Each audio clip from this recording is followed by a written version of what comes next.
සූදානම් වෙන්නේ තවත් එක් දින දර්ශනයක පිටුවක් පෙරලන්න විතරක් නම් නෙවෙයි. අපි සූදානම් වෙන්නේ අපේ ජීවිතේ අලුත් පරිච්ඡේදයක්.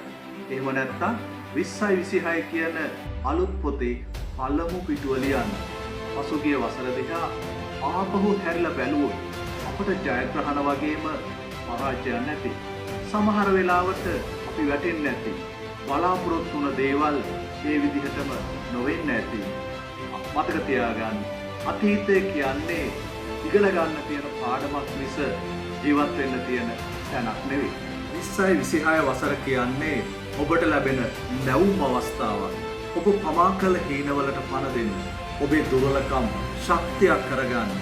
අසාර්ථකත්වය සාර්ථකත්වයේ පියගැට පෙළ කරගන්න. ලෝකය වෙනස් වෙන්නේ තප්පරෙන් තප්පරය. ඉතින් අපිත් ඒ වෙනසට සූදානම් වෙන්න ඕනේ. මේ අවුරුද්ද පටන් ගන්නකොට ඔබෙන් මම ඉල්ලන්නේ තමන්ව විශ්වාස කරන්න. වෙන කවුරුවත් ඔබම විශ්වාස නොකලත් ඔබේ හැකියාව ගැන ඔබ සැකයක් තියාගන්න එපා. සාර්ථකත්වය කියන්නේ දවසින් ලැබෙන දෙයක් නෙවෙයි. හැමදාම කරන කැපකිරීම් වල එකතුවක්. මේ කැපකිරීම් ජයග්‍රහණ බවට හරවමු. අන් අයට උදව් කරමු. අසීරු අවස්ථාවලදී නොසැලී වැඩ කරමු.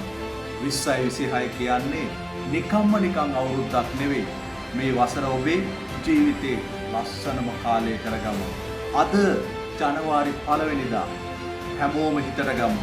මේ අවුරුද්ද මගේ අරමුණු වලට ගමන් කරන හීන ජය ගන්න අපූර්වම අවුරුද්දක් කරගන්නවා කියලා. ඔබට ජයග්‍රාහී සුබ නව වසරක්. පෙරවන් සරණයි.